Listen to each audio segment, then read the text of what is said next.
What a great place to have CIVIQ, isn't it? The public library. Thank you to Will and thank you to all of his staff for having us here. What a great evening. It's great to see so many people here tonight. Thanks. Let's have another round of applause for the library, please.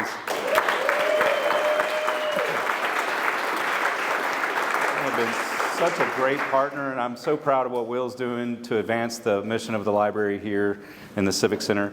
Listen, I have a couple announcements, and some of them are very exciting with you, and I don't know if I advance here or if I advance by just saying advance the slide. Yeah, okay, I'll just say next slide. I'm really, really excited to announce to you tonight, so our civic friends, that the Chattanooga Design Studio is going to embark on a 6-month process to study the Civic Center District. And so that district is the heart of where we are currently. It's the heart of our city. And the reason that we're embarking on this study is, if you've been reading the paper, you've probably heard about some dramatic transformations, and you're aware of the dramatic transformations that work from home have really compromised traditional central business districts, excuse me. And so with those transformations, such as TVA downsizing their operations with their headquarter facility, which is about 1 million square feet in the core of our downtown, and the advancement of the design of a federal courthouse. And we still have quite a bit of surface parking lots that divide districts from being very walkable from one to the other. It's not a continuous district. And so we think this is a very great opportunity to look into the next 10 years of what the civic district can be, and really inspire ourselves to lean into what do we want the heart of our city to be. The great news is that we're not building from scratch. We've had great planning over the last 30 years. We've had the Miller Park District Guidelines, which created Miller Park and Miller Plaza, and the great public space around Miller Plaza. We've had the City Center Plan in 2015 that was launched by River City Company, that launched about $1 billion of investment over that 10 years in public spaces and private spaces, and turned some office spaces into residential spaces. And so how do we continue that momentum to think about bringing arts and culture and civic life and an 18-hour city back in the core of our city? And so that's what this district is about. Next slide. Hopefully tonight, out in the atrium, out in the main floor, you got to meet our team. With the generous support of the Benwood Foundation, Lyndhurst Foundation, thank you for your support. We have engaged a national level of expertise to help with this study. So the firm Sasaki, which is an international urban design and planning firm, with their team, Tinker Ma, locally here, Tinker Ma Architecture and Planning, and Erica Roberts, who we've worked with also in the West Side planning process. Yes, Erica Roberts, yes. And JLPD, which is James Lima, they'll be doing the economic development analysis for the team. Next slide. As I said, 6-month process. It's going to take 3 primary stages, and those primary stages have begun. We've started the discovery and analysis phase with the entire team. We're looking at past studies. We're looking at the current conditions of the district, and we're starting to have light interviews like we've had tonight with you, and asking some broad questions about what do people think about the district and the future of the district. That will conclude in about a month. 1.5 months, and in the next 3 months, this will happen in the middle of summer, so in July and August, we'll look at ideation and concepts. And so look for us to contact mainly every one of you in here for open house, for charrettes, for input sessions, that you can help guide us in this process during that period. And then for the last 5 months of this 6-month plan process, we'll look to come back to you with concept recommendations, sort of works in progress, so that you can give us feedback and we can adapt those early concepts and carry forth the final vision. Next slide. So we want to hear from you. There's a QR code on each one of these slides. We have a light survey that just asks you some questions about how you use the district, where do you come to, what do you do in the district, and what are your thoughts for the district long term. And so that's beginning to feed us with some commentary about what everybody's thoughts are about the district moving forward, and that's part of our discovery and analysis phase. And so we're really excited about this process. Hope you are too. I think that look for more from us. Next slide. Let's go into CIVIQ, if you would. CIVIQ would not exist without the support of the Lyndhurst Foundation. And for the last 7 years, the quarterly speaker series has, honoring Rob Taylor, has been just a phenomenal, I think, educational outreach program of the Chattanooga Design Studio. And we would not be able to do that without the generous support of the Lyndhurst Foundation. So everyone, please thank Lyndhurst.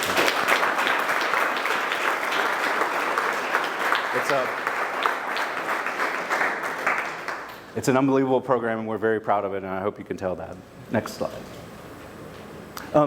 Please follow us, not only to hear about the Civic District Plan, but other things we're working on, and hopefully that you saw a little bit of what the Chattanooga Design Studio is doing in the community on our scrolling slides, and you got a little picture of, insight of what we're doing. And if you have any questions about that, please contact us through our Facebook or our Instagram pages, or just call our office, and we're happy to talk at any time with anybody about our current work. We're so pleased tonight to have you here. Next slide.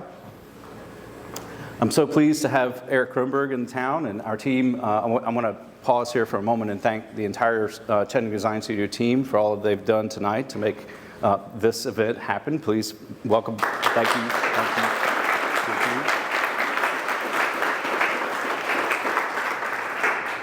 Ginger Birnbaum is a rock star, and she really does a great job of curating all of this to meticulous detail and getting all of this set up. Listen, I'm really thankful that Eric Kronberg is here, and if you didn't hear the interview that we did with Ray Bassett on WUTC, then I'll give you a little bit of a background, not a bio. I don't have anything scripted out to read to you, but Eric is no stranger to Chattanooga. He's been working here for quite a while. His firm, Kronberg Urbanists and Architects, is in Atlanta. He's the principal of that firm, and he's a self-prescribed zoning whisperer. And what that means is that not only does their firm focus on creating better neighborhoods, livelier neighborhoods, vibrant neighborhoods that are in the architectural sense, how to have infill housing, for instance, but he also looks into the coding of those neighborhoods and what prohibits actually building vibrant neighborhoods in so many respects. And so tonight, I am really pleased for you all to hear about the way that those two mechanics work together, and how we can, here in Chattanooga, take some tips and tricks from Eric to think about how our neighborhoods and our infill neighborhoods and our historic neighborhoods could be better places for all. And with that, I want to introduce Eric Kronberg.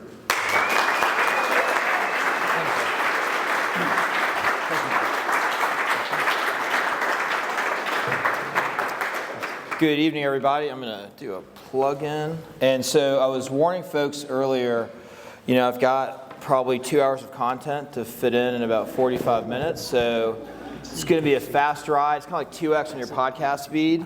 But it's recorded. We're going to post the deck on our website. You can filter it back at, you know, regular talking speed as we go. But thank you so much for having us, Eric, Macon, everybody. Thank you for having us. I'm so excited to be here. So we are, as a team, KUA multidisciplinary. We play in a lot of sandboxes, but we do architecture, urban design. We do some of our own development, but everything we do is about making healthy neighborhoods. That's our guiding light. That's what we're trying to do.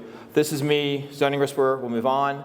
What we try to do is be partners for vibrant places, lasting places, and inclusive places. And all of this really is to be creating attainable places for more people, right? That's what we're trying to do. And so when we talk about this concept of healthy neighborhoods, we always like to ask, what is a healthy neighborhood to you? Do you live in one? If you don't, what is lacking? As a challenge question, what makes for that for you? For us, words matter. So we have to say economically and socially, these are places that are vibrant, inclusive, and lasting. There's a lot of places that are nice, that are vibrant and lasting. It's hard to make inclusive fit into that. That's what drives us, every day. We like to think about all the different components that go into the functioning of a city, of a human ecosystem, and all these things take resources, mostly money, but sometimes time, political capital, other things. We like to get as much into the design quadrant as we can, but in order to do that, we have to be really strategic about all these other areas, right? How the money moves around, because to get better built environment outcomes, we have to be thoughtful about all of this stuff. Again, play in sandboxes, and it's because we're in all these different sandboxes, we can look at problems from multiple facets and try to solve for a better outcome, not just from an architectural perspective or from an urban design perspective, but from just a whole neighborhood outcome perspective, right? So we work across scales. We help with tiny house infill on urban lots. We're helping do a 1,000-home community in the Catskills right now as well. That's a compact, walkable neighborhood. So scale doesn't matter. We want neighborhoods to be better and plug in however we can. We like to do catalytic projects. We self-develop from time to time. This is a LaFrance Walk in Atlanta. I self-developed. I lived here, moved my mom in the back, but it's a 30-unit development, half rental, half house, for sale. We've got 70 to 80% of AMI housing mixed in. That's just not seamless and not even aware that they're living in that. There's nice homes for nice people near transit. This is another project we built down the street. I only develop within about a quarter block of my house. That's my development limit typically. But I was really mad at my neighborhood and wanted to show that I could build 16 units of amazing housing by right. And have half of it be workforce housing or attainable housing. And it's, and I got to talk to my wife in a minute, a second. It came out wonderful, but again, it's bending zoning till it breaks, being guided by positive outcomes for better housing for more humans. And we've transformed and taken these lessons to launch much more of a toolkit approach to this. We'll talk more about this in a minute, but we're helping do a workforce housing project here in South Brunswick, Georgia. We're also helping Dalton, again, with wonderful support from Lyndhurst Foundation. But again, this is workforce housing, right? This is attainable housing, but it needs to be cute, it needs to be dignified, and it needs to be really, really efficient on the development, urban design, and infrastructure. So we're using this catalog of stock plans, not just for cottages, but for plexes and walk-ups, to create better places and infill better neighborhoods for more people. Again, this is what this looks like. It's on our website. If you want to see a great book of stock plans, you can browse for free. You can buy a copy there, prints on demand. It shows what we're thinking about. This is an example of the range of housing types we're talking about, and this is coming out of the toolkit work we'll talk about at the end of the presentation that we did here for Chattanooga. But this is everything from a 250 square foot cottage on the upper left down to 8 plexes and 12 plexes. These are increments that can fit in and adapt and plug in the gaps in communities to create more housing for more people. This is Brunswick on the left, Dalton on the right.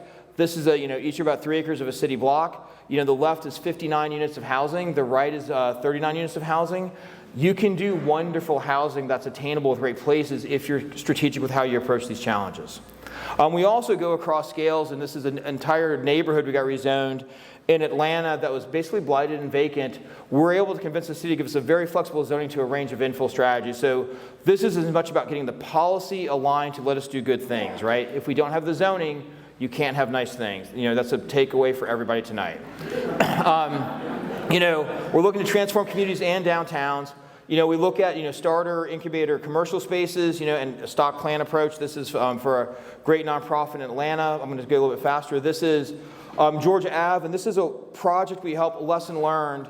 If you all know where Turner Field is downtown, the Braves went to the burbs. It was all vacant and blighted in the parking lot. We got brought in to fix the main street, which is called Georgia Avenue right there. It's been blighted for 50 years, right? Hands down. The lesson learned, we helped come up with a great strategy for patios, activation, small tenants. It's an amazing street. What we didn't ever imagine is how fast the neighborhood would go from $150,000 houses to $750,000 houses. It took about 3 or 4 years, right? In the blink of an eye. You make great places for people when they're in short supply. You have these outcomes. So we're always trying to think about how do you bake in attainability into your policy as well. Because making nice things, it will take off. The flywheel will go. These are just a couple quick, before and afters of some of the stuff. This is, the last cool warehouse in Atlanta. I think we're hopefully breaking ground with some clients in the end of the year. But again, we think at the scale of the district, this is a strategic plan for Lafayette, Louisiana. This is we're tackling our downtown in Atlanta. There's a large-scale redevelopment. We've only got 24 months before World Cup, so we're racing on that too to try to fix up the wrong side of the downtown, if you will, to make it inviting. But again, it's how do we do this, better policies, better outcomes for the future and beyond us, right? How do we get the stage set for more things to be better and not have it be all on our shoulders? So one of the ways we do this, we'll talk a little bit about tonight, is we have a sister company called Ink Codes. What we talk about, what we do with this company is, it's about educate, pilot, and policy, but it's about giving policy in little dollops. We provide little mini code tweaks, parking module tweaks, a little district tweak here or there. This is not a company you hire for a major code rewrite, but we like to convince people that if you're only going to do a code rewrite every 30 or 40 years, it's probably going to suck, right? Because it's not going to be it's not going to be well calibrated. You're trying to do so much all at once. The odds that you get it right are probably pretty low. It may be better, but it's not going to be right. you need to calibrate, on an every 3 to 6 month basis. How do you tweak? How do you fix? How do you fix? Get the muscle memory of fixing the rules for your place. It's a lot smaller risk, a lot easier to correct when you approach your city like that. There's so much growth and demand to be in cities now in America. Probably in 100 years, everybody trying to move back to the city. We don't know how to code. We sometimes don't even know how to live in cities anymore. There's a learning process. To think that we can do that in one fell swoop is a fool's errand. So that's not to say that you shouldn't do a big code rewrite, but it's both and, right? You can be doing increments all the time and the big rewrite. Test, pilot, and deploy. A couple things we'll talk about tonight. On the left, we've been so grateful to be working with C&E on a homeless and incremental housing toolkit. For those of you that homelessness is not your jam, you can just put your hand over the homelessness. It's just an incremental housing toolkit. It's really important either way. It's okay. Missing middle housing types for Chattanooga. We're working on that right now. We worked with Lyndhurst Incremental Development Alliance 2016 to put out a really great really book on that. The graphics suck because I did them really fast. I've given it to my staff. Lyndhurst said, we can give us a little bit of money to have real people do real work. It's going to look so much better, so much more beautiful. And also it's going to involve 8 or 10 years of things we've learned that we've tested and refined. A lot of the stuff in 2016 were the things we were pretty sure was right. Now it's we've had 8 years to really test, pilot, and try. So this is really consolidating a lot of those lessons, from that time, from Atlanta here and other places as well. So again, our approach is to stay grounded in architecture, urban design, but always development math. If the math doesn't work, it's not going to happen, right? So we have to ground ourselves in that with everything we do.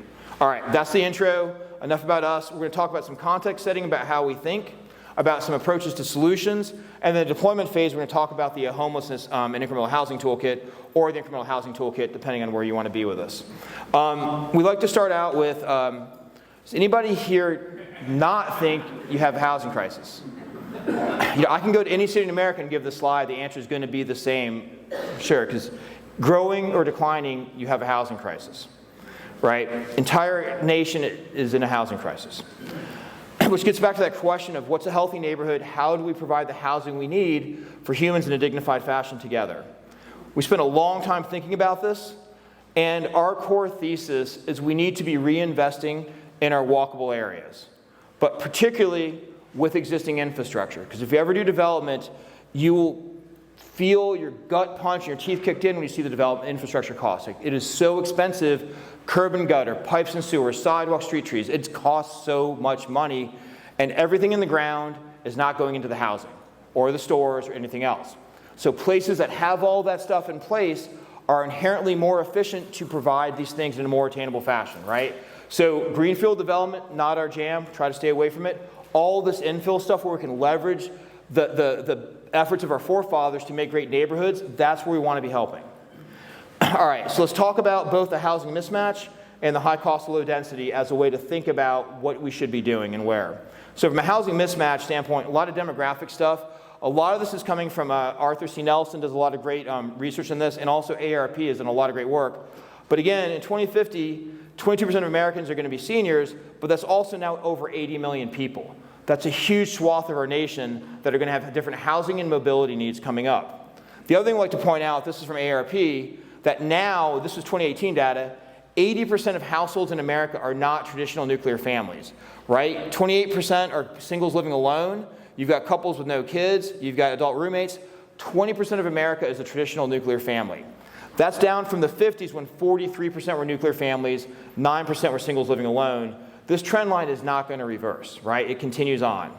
Chris Nelson's also projecting that by 2030, 83% of households will have no kids, right? These trends, he may be off a percent or two. The ballpark's there, though. The other thing we like to talk about in terms of just basic math for housing and attainability, in 1950, 3.8 people per household. Average house is less than 1,000 square feet. That's less than 300 square feet per person, right? If you're only building 300 square feet per person, attainability is a lot easier. 2017, we're over 1,000 square feet per person, plus garages, right? It's a 3.5 times increase in size. You wonder why housing is expensive, right? This is basic math. The other thing we like to talk about when we're contextualizing things, and this is again from Chris Nelson, he likes to break up age cohorts in a couple different groups. Starters, which is less than 35 years old. He calls them peak household from 35 to 64. and then downsizing. And his point is these different demographic groups tend to have different housing size. It's not that you wouldn't love a big house, but when you're a starter, you don't have the income to support it, and you may not have kids, and you may never have kids, but you won't have kids to need it. Peak household, you're at peak income typically, and you usually have more space, and downsizing, your needs are changing, your desires are changing. So here's the thing too, the amount of people per household tends to vary by your age cohort, right? So when you look at that 80 million of seniors and boomers and empty nesters, pick your name, like they're growing and growing, and the household sizes are shrinking and shrinking, right? They're going from 2 to 1 person per household as we go. And so when you think about me and the Gen X, like we're squeezed, but millennials are also, not forming households as fast, less kids as well.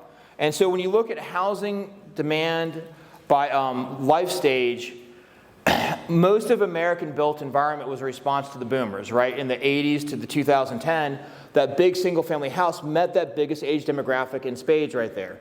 They have moved, this is simple, they're aging. Now we have this huge demographic for the next 20 years that will be that 60 to 90 probably age demographic. Their needs are different, their desires are going to be different. Being trapped in a big suburban house is not going to be their jam. And by the way, they probably have the money to pay for it, to buy the thing they like. So you Gen Xers and Gen Ys, X, I'm an X, Ys and millennials, you're screwed, right? You're not going to have the nice housing.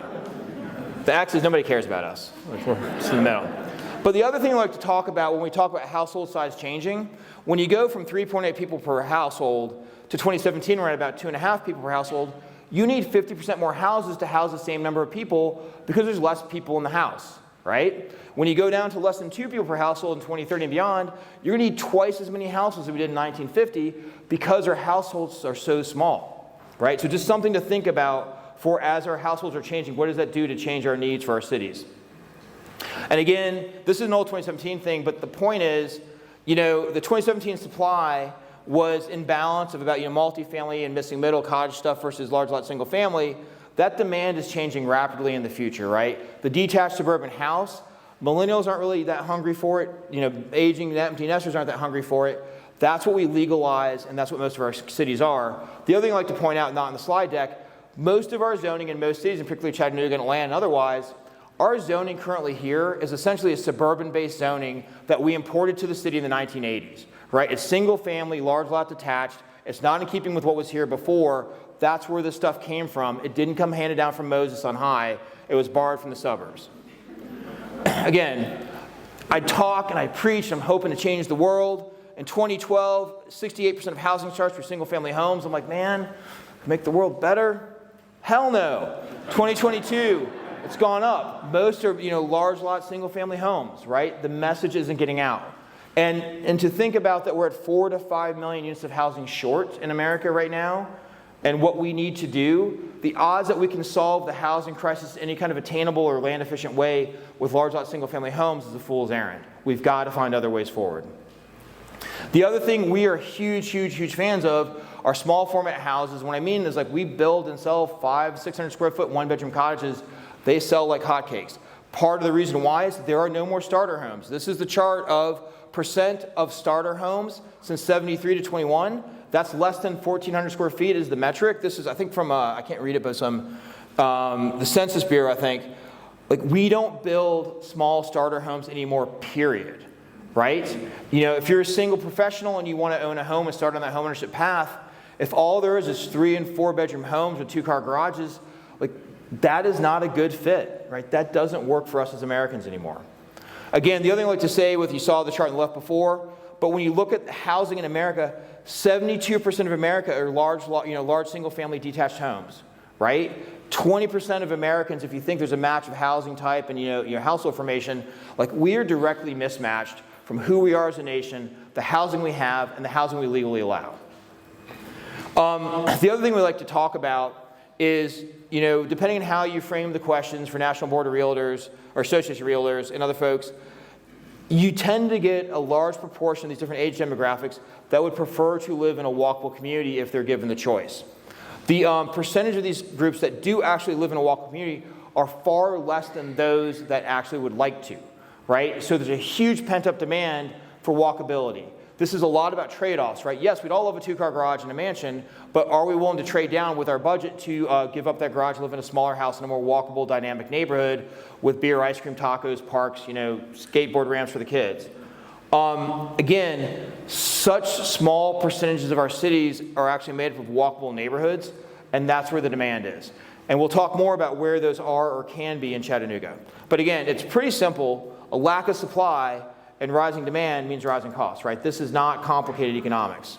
You've seen these charts, rent prices, home prices. This is even before the pandemic. They keep just going up off the chart for the last couple of years. This is Georgia's income. I'm sorry, I'm in Tennessee. I didn't get to change that. But the national incomes and housing costs continue to diverge, right? They're not going to come back together anytime soon. And so what we like to talk about is this concept of the housing ladder. And this really hits home in growing cities like Chattanooga and Atlanta. When there's not enough housing at the upper income bracket in that choice neighborhood with the great schools and stuff like that, that doctor, that surgeon has to buy down a neighborhood because there's no housing left, right? Everybody's forced down the ladder or rung to another neighborhood. What happens, though, at these moderate and middle income housing income brackets, there's no housing left, right? This is how people get forced out of housing, get forced out of towns, forced into homelessness, right? If you don't have the housing, the rich buy down, and then there's nothing there. This is the ladder. This is what we talk about. This is also why a lot of people talk about increasing supply at upper income brackets can actually have an impact on lessening the pain points at lower brackets. It helps, but not nearly as much as providing more housing at these middle brackets, right, where people need housing the most. Other things we like to talk about, race has got to be part of this. We updated this for 2022. It's getting better. The 2017 data was a lot worse than this, believe it or not. But the median wealth of the white family in America compared to black and brown families, it's shocking, right? One of the greatest quotes from Richard Rothstein in Color of Law was he described the suburban Ponzi scheme of America, the growth strategy, which was specifically only allowed for white Americans by racial covenants and FHA lending, was the greatest wealth creation scheme in the history of the world in terms of raw wealth created for the most number of people, specifically only for white folks. So this is the outcome of that. 70 years of exclusionary lending policies. Also, if you're, again, millennial or Gen Z, sorry kids, you don't have as much money as everybody else. It's a harder fight, and costs are higher. So our housing stock is not as diverse as we are. Our zoning laws don't allow the housing we need, and it's more and more out of reach for more people. So we need our zoning to be updated to meet these needs. All right, so if that wasn't sad enough, let's talk about infrastructure and density. All right, so more infrastructure and less tax revenue is a financial disaster for any city in the nation, right? That's pretty basic, right? Services cost money. You need revenues to support those services. So we have other slides, but we always say, just go to Urban 3's website, go to Strongtown's website. They've got great content in this space. Go there. We'll skip forward to this. How we like to explain this to folks, though, is this is how this plays out on a block level. This is to scale. This is 2 single-family homes. This is 15,000 square foot lots. This is a common zoning in a lot of places, right? Well, these 2 houses generate some form of property taxes, and you may have a nuclear family in one, but more and more we see the aging senior that is trapped in his house or her house that can't downsize because there's nowhere to go and would probably want to stay in the neighborhood with their social structure if they could, but there's no other housing alternatives. So all these other people are just forced out because there are no other housing choices here. But these 2 houses also have to support all the sidewalk, all the curbs, all the trees, the utilities. Again, I know you guys have some utilities in Chattanooga you support and pay for as a municipality. But you've got the traffic lights, the street lights, if you're lucky, underground utilities like water, sewer, storm, and all the paving. That's a lot of stuff for these 2 houses to generate property taxes to pay for. The spoilers, they don't even come close, right? But if that wasn't bad enough, you also have the services, police, fire, schools, and trash. These properties rarely provide enough tax revenue to pay for the services, let alone the infrastructure upkeep, right? The other thing I like to talk about in a suburban context, most of that infrastructure has about a 50 to 60 year life cycle, and it has to get replaced. How old are our suburbs? 50 to 60 years. Do you see an impending challenge coming on with most of Chattanooga and every other city in America? So let's say Hickson, not you guys. It's Hickson, right? It's Hickson. Sorry, Hickson. That's common for you. So you've got all this stuff with 2 houses with limited tax revenue. Now, with better housing policy, you start to allow more housing on the same amount of infrastructure, the tax revenue is a much better deal for the residents in the city. You're defraying that same fixed infrastructure cost with a limited amount of increase in services for way more revenue for cities. And this is basic policy stuff, right? This is allowing two-family, right? ADUs, accessory dwelling units, attached ADUs, detached ADUs, duplex ADUs. In the same amount of space, we go to like 6.5 times the amount of housing in the same amount of land with slightly better policy, right? And so again, when you do that, all these people that don't know where they're going all of a sudden have all these wonderful housing choices, right? That senior can downsize and move in the backyard or next door. The house frees up for a larger family. Choices all around. Again, low density zoning and large minimum lot sizes and single use are intentionally economic exclusive. That was why zoning was written, to exclude based on class instead of race, because race was illegal. And these are our outcomes. And so we get less walkability, higher infrastructure costs, and less tax value per acre. We don't have nice things because we can't pay for it, because we don't allow the kinds of neighborhoods to generate the revenues to give us the good stuff. And again, this lack of housing choice directly impacts affordability across the board. And so it's not just the cost of housing, though, when it diverges into transportation a little bit. And again, just to talk about terms, when we talk about people being cost burdened, if you're spending more than 30% of your income on housing, you're cost burdened.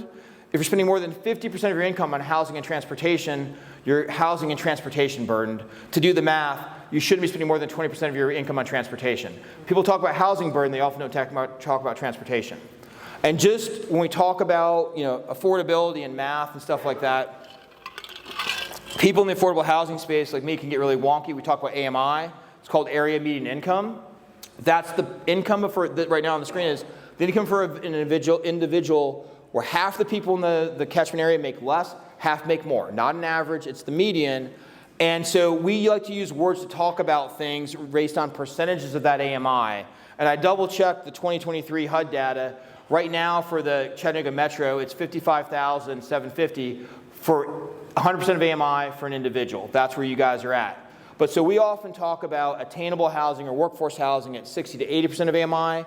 Most of the time when you're over 120% of AMI, we call that market rate housing. So people say market rate, affordable, deeply affordable might be 0 to 50% of AMI, right? But just this is the lingo, this is the chart to take away. But again, if over 20% of your income is being spent on transportation, you're cost burdened. We like to put this up there. If you're making $15 an hour, you're making $30,000 a year, you shouldn't be spending more than $800 a month on housing. Where are you going to find that? And like if you're trying to figure out transportation, you shouldn't be spending more than $500 a month on transportation, right? So that's how this plays out to not be cost burdened. We're all, everybody's cost burdened in this price range, but these are the goals. If we're setting these goals, how do we provide housing and transportation to meet these goals? By the way, from AAA, I love their stats because they're the most pro-car people I know. They, they're saying it's about $900 to $1,200 a month to own a vehicle, a new vehicle in America, right? Used vehicles through the pandemic, prices have increased. Used vehicles are not far behind at all. And so you need to make basically 100% of AMI in Chattanooga to not be cost burdened to own a car. Just think about that. And so we like to talk about we can do better housing options and better infill strategies if we waste less land for vehicle storage. More housing, less parking, but you can't do that everywhere. So the challenge question is, what kind of projects can be car light and where should they be located? Where are mobility-rich neighborhoods where you have opportunity? And just as a side definition, when we say mobility-rich, we mean there's street trees, sidewalks, on-street parking, the ability to bike without dying, and maybe there's some transportation options like a bus or otherwise in the vicinity, right? We're not talking about radical stuff, right? Biking without dying, that's a big thing for me. And so we did this for the homelessness toolkit. This is a heat map of all your bus lines and then your core city. Everything in yellow is like, this is, you've got some form of transportation to get around besides a car. Now, I'm not saying this is great, but this is sort of like the least bad areas. And then you get to core areas, like where that circle is, more your older neighborhoods, it gets a lot better the more overlap you have with bikeability and walkability and some transportation there. The other thing I like to say is if you're ever unsure of where are good neighbors to look at, we always pitch 1929 as a cutoff. that's the last time we built great neighborhoods. It's pretty easy to find Sanborn maps for older cities in the South from the 20s, right? This is Chattanooga's 1929 or 31 map, I think, 31. And so these are the neighborhoods and the places that were built out in 31. These are your places that have walkable block structures. They have the ability for sidewalks. They have the potential to have that mobility-rich characteristics. A lot of streets have been widened for cars. A lot of the mobility has been degraded. It can be a lot easier. It's a lot easier to repair that mobility here than it is in Hickson, right? In these suburban edge conditions, it's really hard to bring mobility to those places effectively. The dollars go a lot further in these places to house people with more dignity and more opportunity. But again, because our zoning rules make it making new walkable places functionally illegal, we need to support the places we have. That map before, like this is the stuff where good stuff can happen much more attainably than anywhere else in your region. Okay, so as we get through demographics and place and transportation, we're going to talk about how you right-size things to do this, right? We spend so much time thinking about incremental infill, and America's geared towards delivering single-family detached houses and providing large format multifamily. The financial system, the zoning system, everything's in that range. Everything else in that middle of the sexy, fun, cool infill projects have just as much brain damage as the big stuff, but the returns are a lot less. It's really hard to make a deal work in this range. You want the fun, interesting, small format stuff.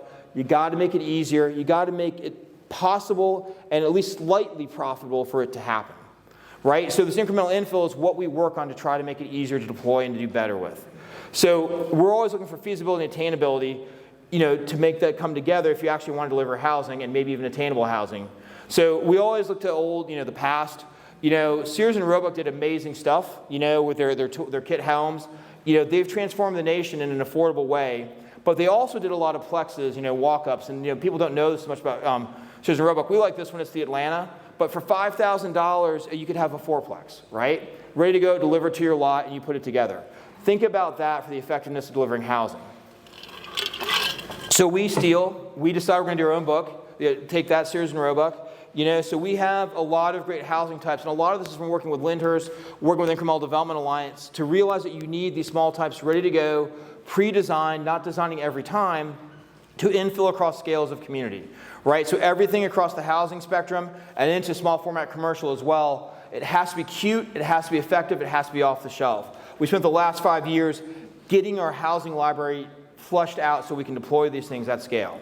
And again, as an example, people say, well, what is a one-bedroom cottage? What does it look like? We're using these all over the place. These things are amazing. Like single professional females, like 28 to 34, like they seem to have their act together. Young professional males. I don't know. But like, put this in a nice community. This is an amazing way to start home ownership right there. We do little ADUs. This is a 2-bed, 2-bath, and 750 square feet. You can do small, you can do nice. But we also do, these compact ones are set up for small infill lots. They're set up to be singles, set up to be 2-packs. We're calibrating our housing for these smaller increments of urbanism that we really need. One of the things that we've seen as a side knock is a lot of really, really talented architects and designers in the new urbanism space do beautiful work, but they're usually hitting a much higher client price point. They're doing, that $500,000 to $3 million price point. We need the really cute $150,000 cottage, the $250,000 to $350,000 cottage. We need to be hitting those price points.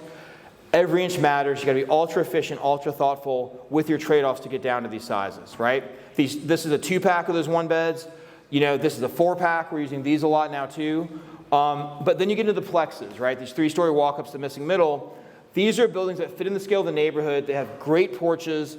They blend well, and this is the next scale up. This doesn't happen everywhere, but you have corner lots, you have a little more intensity, you maybe have a little bit busier street. You have this scale too, and this matters, right? So we have 12 plexes, we have 6 plexes, we have all these things that make it. But our point is, you can't get there with one house per lot. I was driving around today looking at some of these smaller lots, and it may be a 45 by 100-foot lot, but that could be a really cute small duplex in the front and an ADU in the back.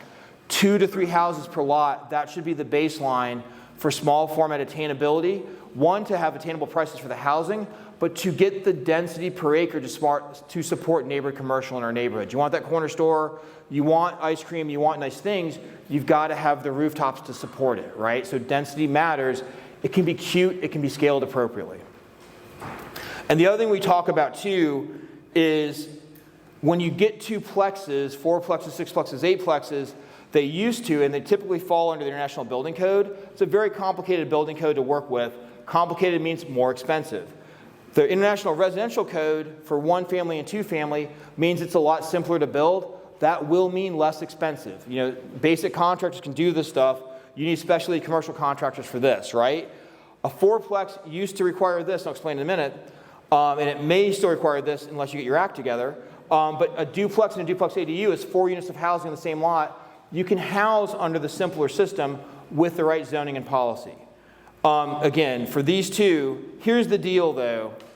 The state of Tennessee, some friends in Memphis have been lobbying hard, just passed a new law that says that triplexes and 4plexes can be designed per IRC, don't require sprinklers, which is the major cost burden, which is not really that big a deal for small format housing. There's a long conversation on that.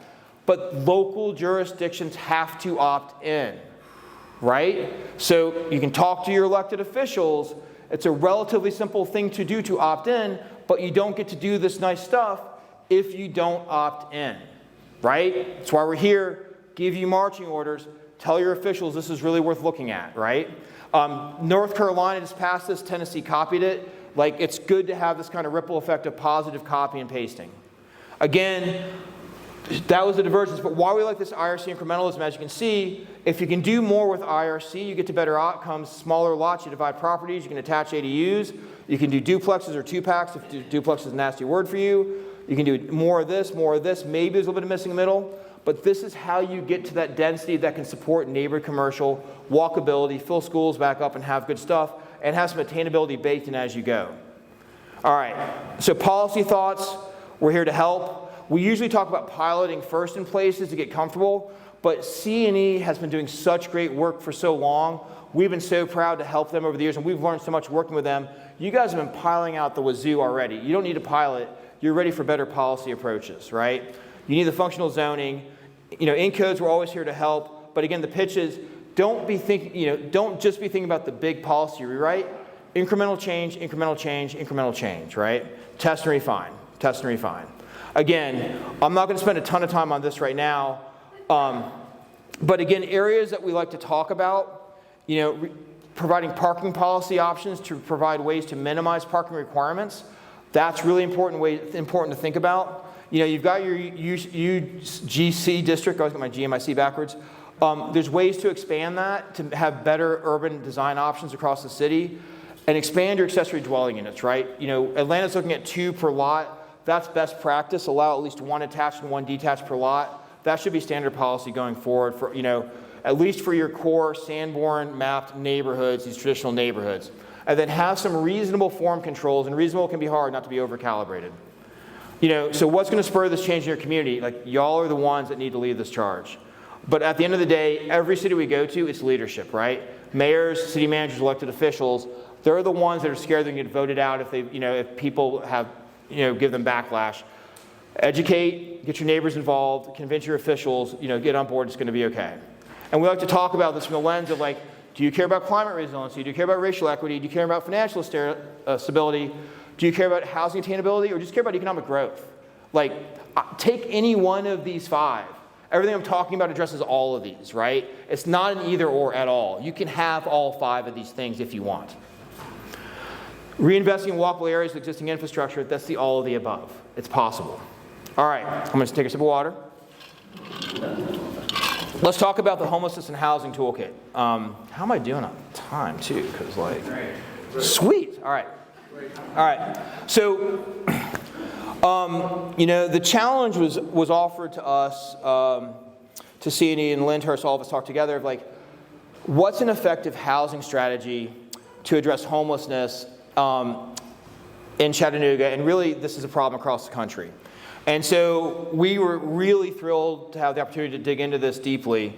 And also, C&E has copies of this that you can order copies print on demand on our website. We make $1, I think, per book, but there's also free to view and preview if you want to see what we're talking about in more detail.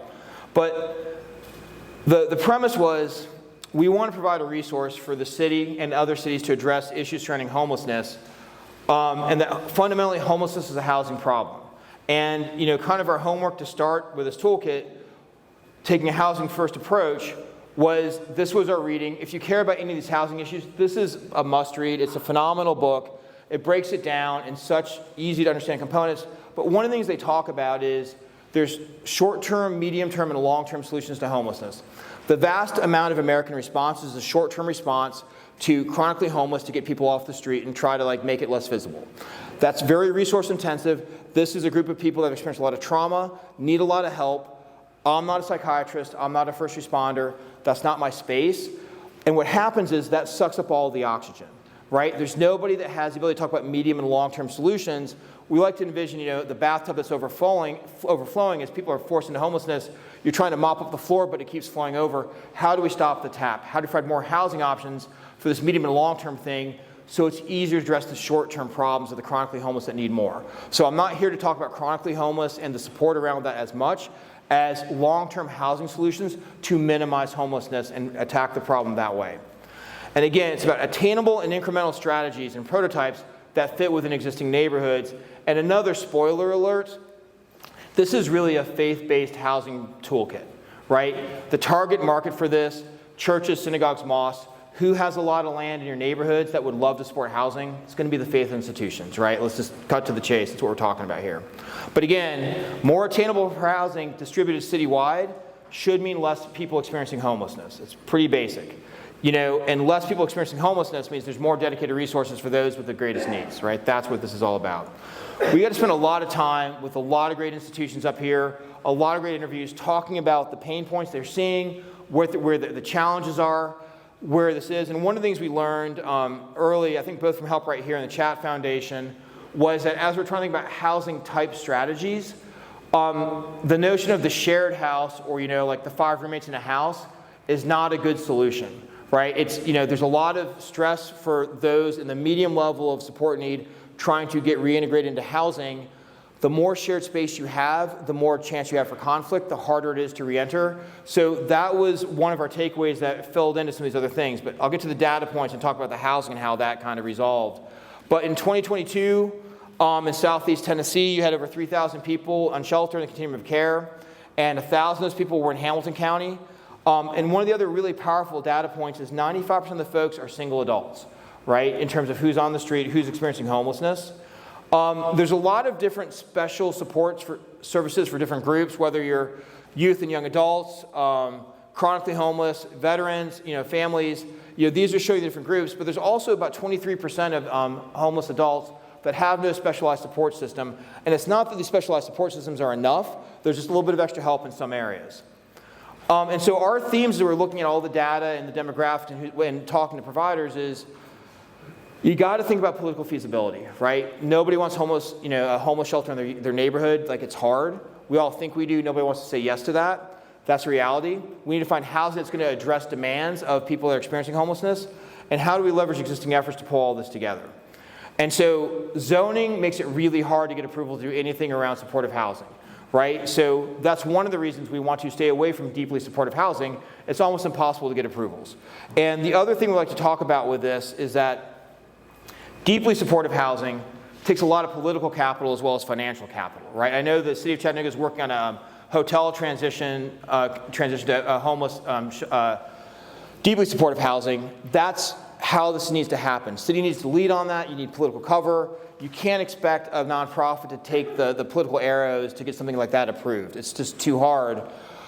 That's one area of short-term housing. Again, we're trying to find ways for the medium and long-term that require getting shot with less arrows. And again, otherwise, unless there's a better zoning approach, it's going to be this incremental infill approach to kind of chip away at this stuff. The other thing we'd like to talk about is a spectrum of housing needs and a spectrum of services. And they all need to, if we're going to do this, like I said, in these walkable or mobility-rich neighborhoods. And fundamentally talking to Chattanooga Housing Authority, there's a massive, massive unmet demand for small format studios and one-bedroom houses, right? They've got not they have enough, they have a lot of 2 beds, not enough 3 beds, but they're really, really short on 1 beds and studios, right? And again, trying to make sure, even if there's light support, not concentrating housing matters, right? 6, 10, 12 units is a lot different than 50 to 60. And then ultimately and always, privacy and dignity must be prioritized. And so we looked at a lot of the existing efforts from other groups and figured out what we could do, also from national programs and best practices.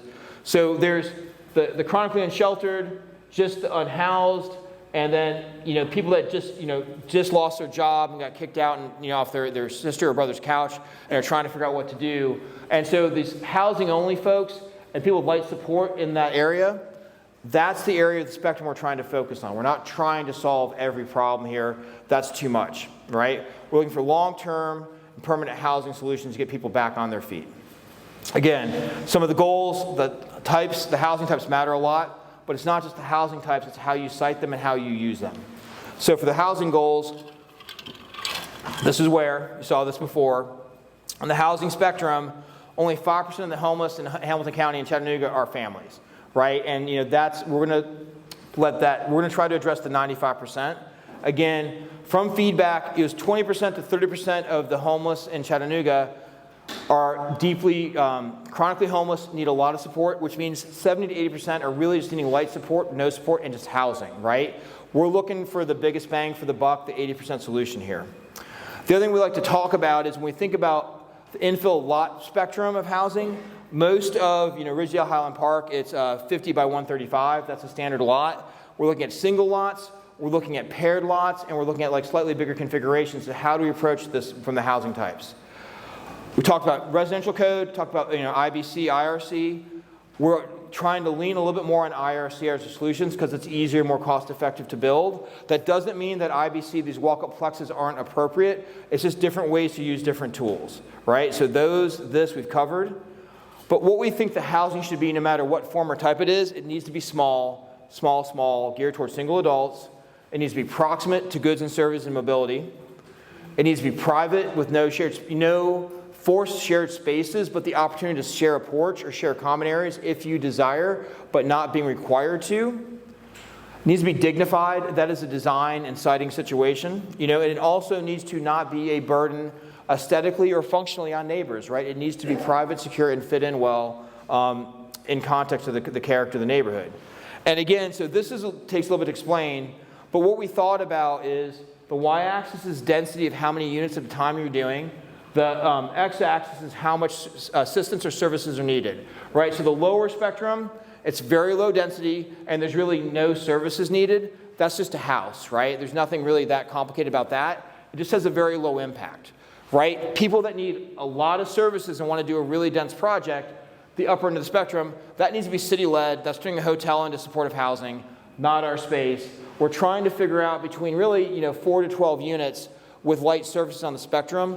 That's the gap where this stuff is happening. Just like we talk about the zoning reform, I can't reform zoning in suburbia, but I can talk about that Sanborn area. This is the same kind of thing of the areas we're trying to help where we think we have the most impact. And again, project types respond to this kind of thing. The forms matter and can respond to the size, density, and character of these things. So zoning in, when we talk about the smaller densities, it could be a little ADU cottage court component, maybe a small format plex.